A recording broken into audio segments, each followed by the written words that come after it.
Welcome to This Organized Life. If you're a mom, wife, or coffee lover seeking advice on how to reduce clutter and reclaim time, look no further than your host, Lori Palau, founder of Simply Be Organized and author of Hot Mess, a practical guide to getting organized. For a lot of people, clutter is their dirty little secret, but it doesn't have to be. Each week, we will share practical tips, chat with experts, and provide strategies on how to keep you organized. I hope that by sharing our stories, you feel a little less alone and more empowered to tackle the areas that are holding you back. So let's get started.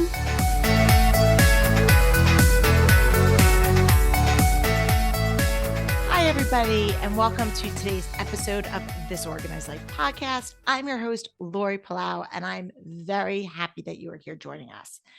So just a quick side note before we get into things. This episode that we're airing today was one that I had planned on dropping last week as a sort of conclusion wrap up to our Enneagram and Clutter series. But if you listen to last week's episode, we had a guest, Kate Schemmerhorn, on talking about her documentary, and she was going to be having a release the first week in August, and we wanted to promote that. So I kind of flipped those two episodes around. And so anybody that was looking forward to kind of my debrief on our Enneagram and Clutter series, here it is. So I wanted to kick off, this episode really just summarizing my thoughts on each of the different guests, some of the takeaways. I would love to hear your thoughts. We were getting tons of feedback from people in real time who were listening to the episodes, saying that they could relate to what our guests were saying about how they navigated clutter. If you haven't listened to the episodes, please go back. They're all there. They're free. You can listen to them on any of your podcast streaming apps. You can watch them on YouTube. You can find them on our podcast page on our website. And again, what the whole purpose of me doing this Enneagram and Clutter summer series was to hone in on understanding how we all look at the world through our own unique lens. And in the world of the Enneagram, there are 9 core lenses that people look through.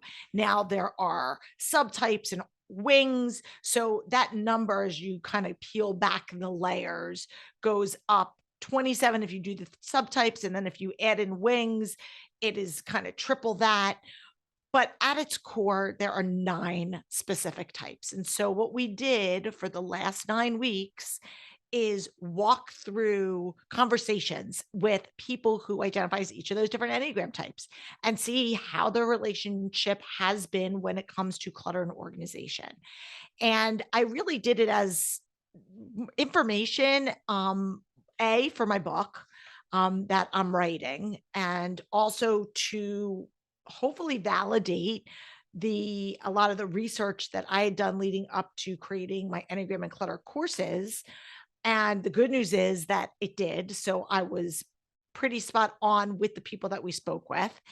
And also to just bring light to the Enneagram as a tool that you guys can use to better understand relationships, yourself, and specifically in our line of work, how you navigate clutter and organization. And so I just wrote down, and if you guys are watching me on YouTube, you'll see I actually took some notes because I didn't want to forget. So what I want to do is just go through some of the observations takeaways that I had from the accumulation of all those 9 guests. So here goes. So first of all, understanding the Enneagram has helped provide context for behaviors. And I want to make it very clear that context is very different than an excuse.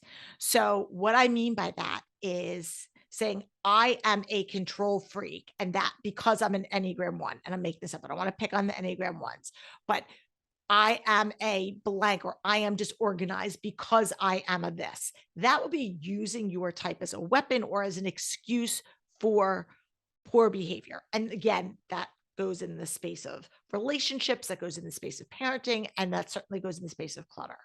But what the Enneagram does do is it provides context and language. And that's the part that I love, because a lot of times we have these feelings or emotions, or maybe their thoughts or intuitions, but we don't have the language to articulate them. And what the Enneagram does is it provides context for us. So by having that context and having that language, we're then able to make improvements on it, because once you can name something, that's when you can start to make transformation. So I think it was really, really impactful to hear from a lot of our different guests, each one of them talking about their own Enneagram journey, how they came to the Enneagram, how they use the Enneagram in their lives. Some of them are, do this for a living. They're coaches or practitioners.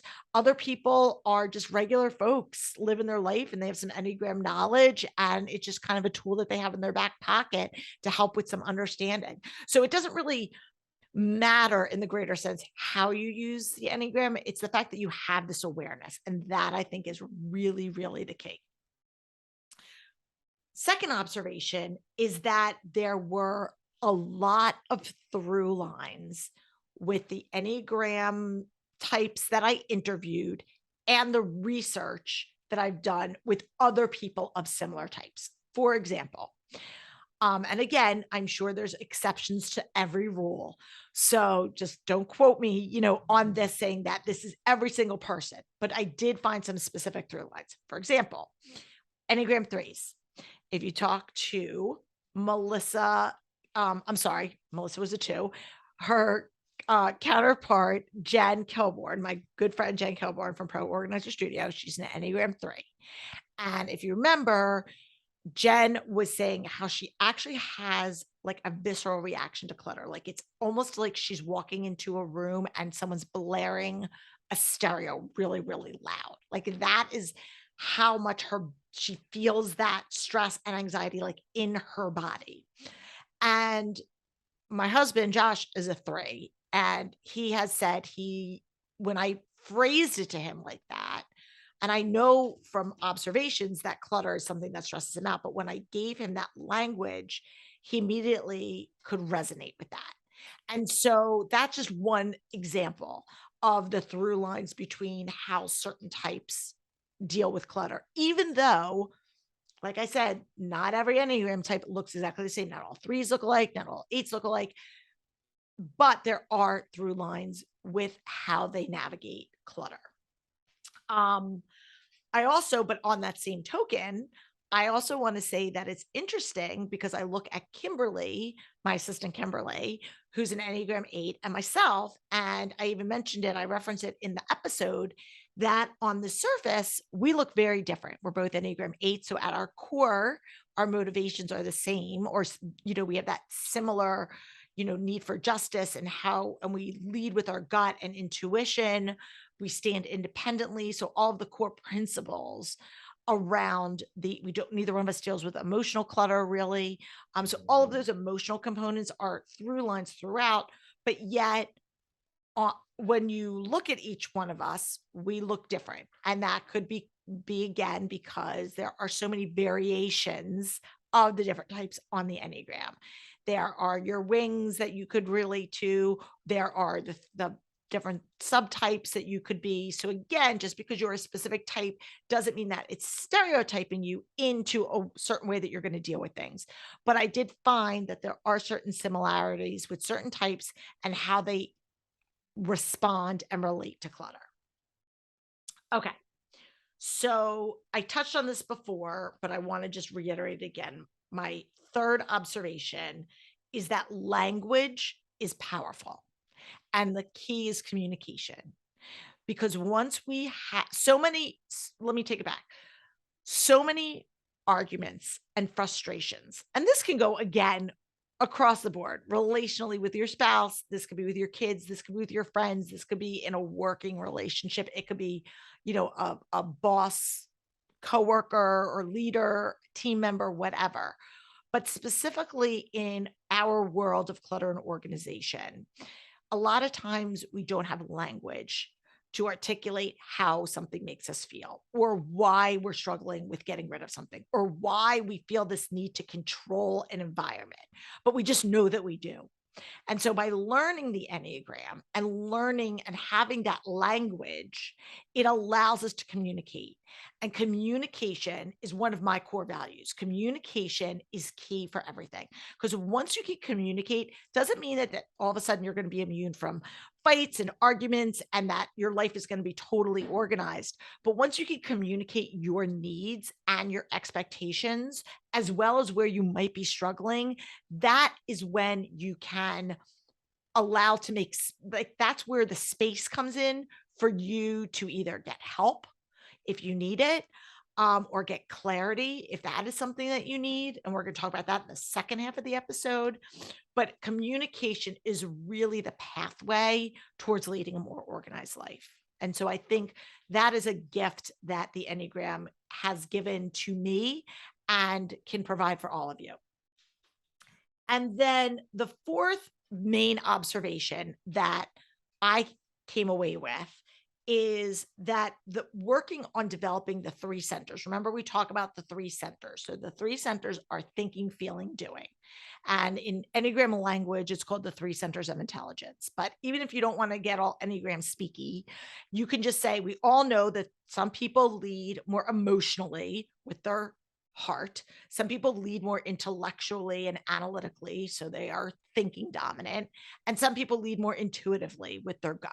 And so within the Enneagram, every specific type has one dominant center. And on the flip side, there's also a center that you use the least. So there's one that's your dominant one, then one that supports that, and then there's one that is least access. And anybody that's been through my course and framework or listened to me for, a while, that has a tremendous amount to do with where the actual work and strategies come in, because the key for anybody is to try to balance and equalize the best that you can all three of those centers. So again, if you go through your whole life and you never knew the Enneagram, that's fine, but you will then primarily probably be going through life using intuitively two centers, the one that you're dominant with and the one that supports that. And unless you spend a lot of time in therapy and doing a lot of introspection, you're probably not going to be intentional about developing that third center, because it's just not going to be something that's on your radar. It's not a bad thing. It's just not on your radar. But once you become, if I could speak, become aware of that, it allows you to take a step back. And in my case, as an Enneagram 8, I am dominant when it comes, my leading center is my doing center, which again makes sense for a lot of parts of my life and how I live my life. I run my own business. I'm very independent in terms of, my family and friendships. And I have all of these relational pieces that are very, very important to me, but I can stand independently unique of those. And somebody who is, I make decisions very much from a place of intuition. And then secondary to that comes from a place of thinking and analytics. Excuse me. So I've said on the show before, I'm a bit of a data nerd. And so I like facts. Facts are my friends. I don't tend to rely on emotion to make decisions. That's just not how I roll. And some people are the opposite. Some people make a majority or all of their decisions from emotion, from their heart center. How does this make me feel? I'm going to make a decision based on feelings. And, I don't want to get into a whole back and forth on this, but I always say facts are your friends.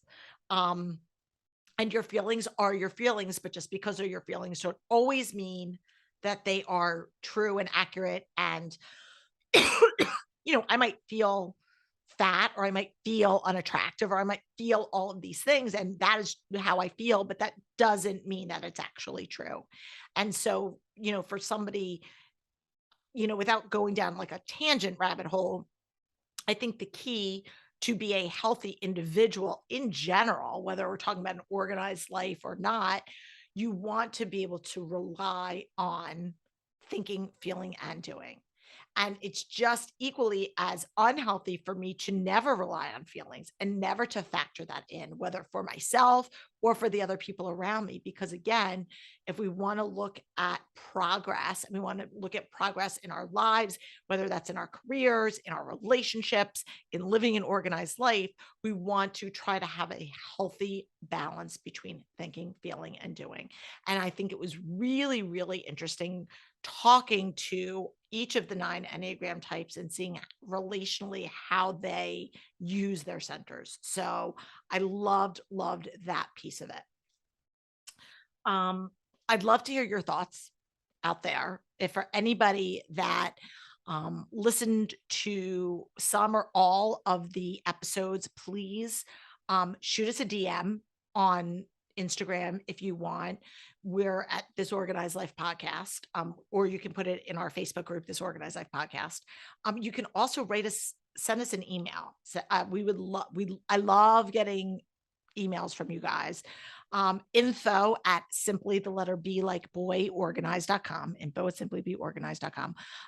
Or, you can, like I said, just tag us on something if you want to even make a quick little video and, just put it out there and tag us. I'd love to hear your thoughts. What resonated with you, and even if something didn't, and you were like, wait, I'm this type and I handle things totally different. That's fine too. Again, there's not a one size fits all. And I think having this framework is great as a reference point, as context, as a tool in your toolbox for all of the things. If again, leading an organized life is something that is important to you. So we're going to take a quick break. And when we come back, we're going to switch gears, and it's kind of piggybacking off of this. And we're going to be talking about something that I've been wanting to talk about for a while, and I'm calling them the 5 C's to living an organized life. The 5 C's to living an organized life. So sit tight. We'll be right back. Okay. So one of the things that I've been thinking about for some time is really trying to articulate the why we want to live an organized life for so many people, because I think for so many people, there are a lot of superficial reasons, and I'm kind of like pausing because I want to weigh my words carefully when I say this and not to offend anybody or say something that's just comes across the wrong way. But for me, when I started my business back in 2009, it was always the long game. It was always about what living simply would bring me, the freedom that would come from living without clutter. And the byproduct of that was an organized space, was a pantry with matching bins and closets with similar hangers. If you're watching me on YouTube, I'm having a little bit of a hot flash, people. So forgive me if you see me sweating. The struggle's real. So here we go. Anywho, and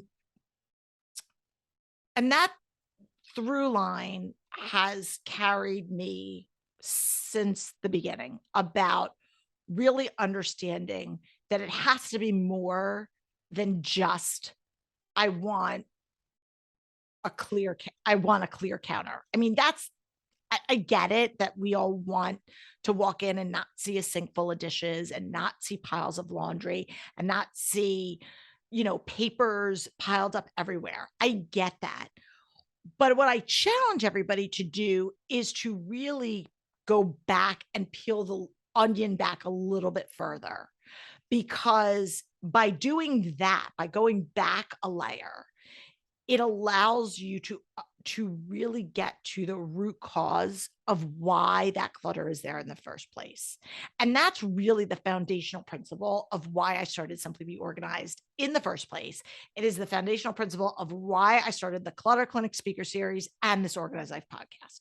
So again, I think it is so important for people to understand that in order for you to have that sustainable change, I really want you to have a bigger why than just, I want everything to be like matching and acrylic. And again, there's nothing wrong with that. I love that. And I think there's nothing greater than having that feeling of, when you walk into a space. But in order to change that behavior, we really need to go back to the root. And so that starts with, and so I came up with these, what I'm calling the 5C's, because I like acronyms and I couldn't really come up with one, but they all start with C. So here we go. So the 5C's to living an organized life. Okay. So the first one is clarity. So if you are sitting there and you are struggling with X space, okay, and this can apply anywhere. It can apply for a garage, a playroom, a closet, a home office, a guest room, whatever. The first thing that I want you to do, and I do this with my clients, but I do it very organically. I don't necessarily say, okay, we're going to sit down and do the 5C's. But if you're at home and you're doing this yourself, you can totally map this out. So the first one is clarity. What is your goal with the space, right? And by the goal is, how do you want this space to function, right? So not so much of like, I don't want to have piles everywhere. Okay, that's great. But how do you want this space? What do you want this space to do for you? I want this to be a place where I can get dressed in the morning very easily. I want this a place where when I go to cook a meal, I don't have to waste 20 minutes looking for the supplies. I want to set up a paper flow bills, a billing system, so that when I sit down to pay my bills, they're organized and I don't have to sort through stacks of paper. So again, identifying how you want the space to function is the first thing that I always ask my guests to do. And I apologize if you hear Jeter barking in the background. It's just one of those days. Okay. Second thing in terms of clarity is, what do you want your space to look like? Now, this is the fun part. This is where style can come into place. Now, we're not going to necessarily implement that right now, but again, start to dream about what is my style? What do I want it? Do I want to be able to see everything and have it just clear in front of me? Do I want it open? Or do I want everything behind closed doors? Do I want it in a drawer? Do I want nothing visible? So think about what you like. So if anybody's ever worked with a designer for a space, a designer will say, maybe show me some ideas so I can come, what are you more attracted to, an open concept? Do you like closed doors, or closed rooms? I mean, think about all those HGTV shows, right? So it's the same concept, but on a more granular level for your clarity, for this space that you want to work for you, your pantry, your closet, garage. So again, two things, just to recap: clarity, two things. What is your goal, which is the function? And the second thing is, what do you want your space to look like, which is style. So style and function. And that's under clarity. Okay. Okay. The second thing after clarity is your categories. So second one, categorize. And by categorize, I want you to start to go through the actual process of figuring out what are the categories that are going to live in this space. Now, depending on how big your space is, that could be super broad, like categories. If you're doing, for example, a garage, your categories could be auto, tools, gardening, play, pantry overstock. Those could be the types of categories. Or if it's categories in your closet, it could be dress clothes, casual clothes, shoes, boots, activewear, leisure wear, whatever. So again, your categories are going to be dictated by the space and how you want it to function. So I think a lot of times people are like, how do I organize my space? And once you can say how I want this space to function, the next thing is, what categories do I want to live in here? And that's going to help you with the 4 piles, which I talk about a lot in my book, Hot Mess. And the 4 piles are what I use through my ESP method, which is the empty, sort, purge method. So when we go to empty that space, so let's say we're going to empty, your closet, and then we're going to sort it. We sort it into 4 piles, and the 4 piles are going to be our keep pile, which is the keep in that space. Like, we want this to live here, not just we want to keep it, but it needs to live here. This is a sweater that I wear, so I'm going to keep it here. Then you've got your relocate pile. So that's, I want to keep it, but it doesn't need to live here. So that means that could fall under a seasonal item that doesn't need to live there because you flip your stuff out seasonally. Or maybe it's a keepsake. So it's something that goes into your memory, but it doesn't need to live there. Or perhaps it's something that just never got put back in its proper home. And so you don't want to get rid of it, but it doesn't need to live there. So the keep pile isn't just, I want to keep it, period. It's, I want to keep it here. And that's a big distinction with the relocate pile, which means I want to keep it, but not in this space. So again, 2 different piles. And then the other 2 piles, as we're sorting through, are going to be our recycle, which is anything that's trash. It's no longer, it's either broken, damaged, torn, stained, whatever. And then we get rid of it. So that's trash, recycle. Or we are going to do our donate pile. And that is, it's in great working order. It's just no longer serving us, and we would like to pay it forward and have it serve somebody else. So those are the 4 piles that I have. Again, if you want to add a 5th, if there are things that you want to sell, you could create a 5th pile, but I don't personally practice that. I don't, I have very strict guidelines for people that do want to sell it. And obviously, if you have stuff that's got a large monetary value, totally fine. But I think there has to be some very strict parameters around that. So that's the sometimes 5th pile. But again, you want to be very clear, very specific of how you're selling it, how long you're giving yourself to sell it. If it doesn't sell within X amount of time, I am going to donate it and get rid of it. So I think those are the things in terms of the categories. So those are your 4 piles. And then once you have narrowed down to your main keep pile, right? So you went from this big sea of stuff down into, here are the piles that I have left. Once you are left with that keep in my space pile of things, now you're going to zone it, which is categorizing it like with like. So you're going to put all of your, you're in your closet again, you're going to put all of your long sleeve shirts together. You're going to put all your sweaters together. You're going to put all your jeans together. And again, if you are in a pantry, you're going to have your spices together. You're going to have your baked goods or your baking goods together. You're going to have your chips together. You're going to have your canned goods together. So again, categorizing it is really important, which leads us into number 3, which is contain.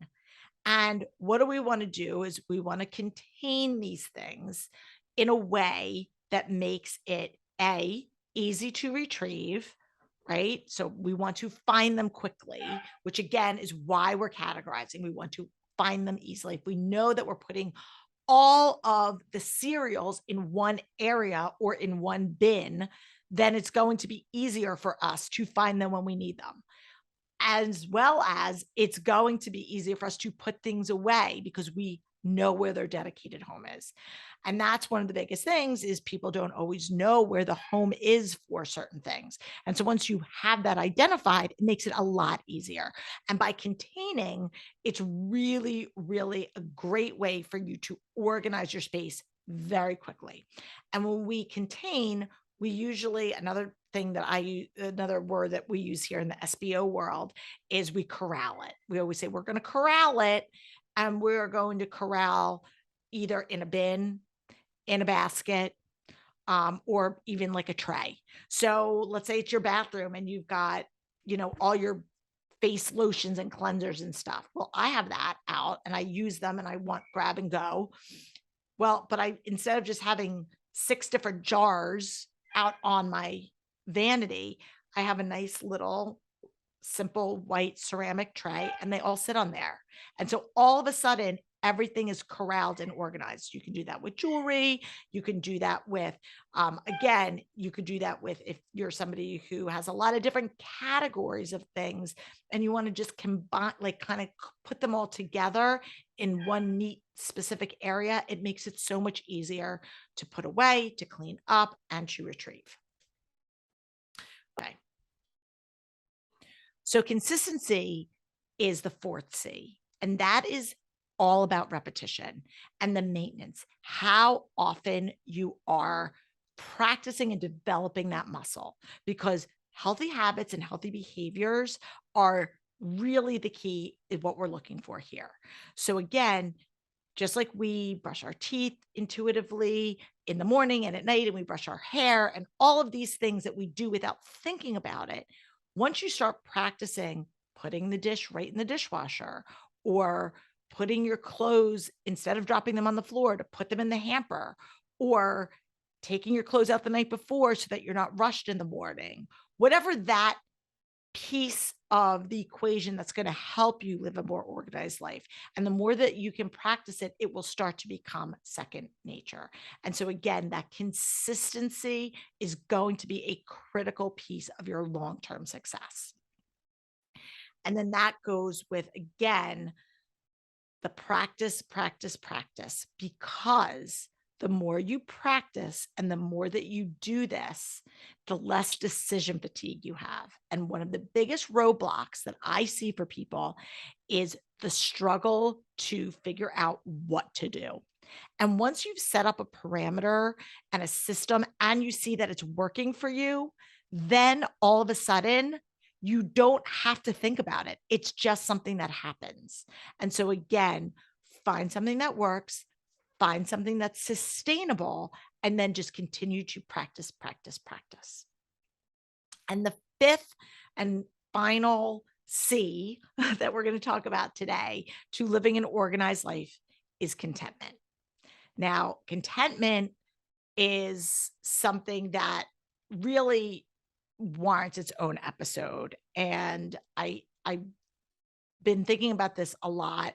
It may even be a whole series that we work on down the road, because one of the things that I see so often in life, whether it's in real life with the people in my community or online with people that we talk to or our clients, is this lack of contentment, this striving to have what somebody else has. And it's not necessarily from like a jealousy, like I'm jealous of that per se, but it's more about comparison being the thief of joy, which is one of my favorite quotes from Teddy Roosevelt.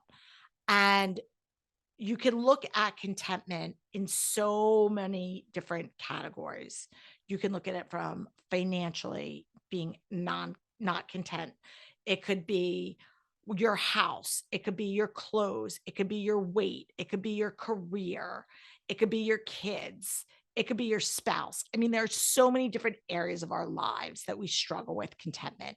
But when it comes to organization, I want you to just, first of all, recognize if there's something that you're not happy with. Organization is one of the key areas that you can fix. And it might take discipline and practice, but it's easy. It's an easy fix. There are certain things in life that are harder, and that, you might have drawn the short straw on certain things that makes it harder to kind of feel like you're on an even playing field. But the beauty about living an organized life is something that you can find joy in your own, with your own stuff, with the things that you have and the gifts that you have to this world. And so many people are trying to find contentment in the wrong things. And so if you can remove the things that you think are giving you that joy and really focus in on what are your core values, and those core values will play into your contentment so much more, and that will free you and make it so much easier for you to get rid of those material things, or even those calendar things that are holding you back from living your best life. And again, I know it's really easier said than done in some ways, even though it's easy on one hand, it's hard because we are bombarded by images on Instagram, on Pinterest, on Facebook, all the things. And again, not slamming social media, but everywhere we look, we see the best version of somebody else and not the worst version. And so we tend to have this comparison where we could take somebody else's best and we compare it to our worst. And that's not an apples to apples comparison. And so again, my challenge is to look at the unique gifts that you have and the areas that you want to improve and just start to chip away at some small action steps to help you get there. So I hope you found this episode helpful, inspiring, and just a little bit leaving you feel a little less alone than maybe you were before. And again, anything that we can do to help, any of our resources, whether it's our courses, whether it's the book, whether it's back episodes of the podcast, please let us know because we want to be here to help you live your best organized life. Until next week, I'm Lori Palau. Peace out. Thanks for tuning in. If you like this episode, please spread the love and share it with your friends.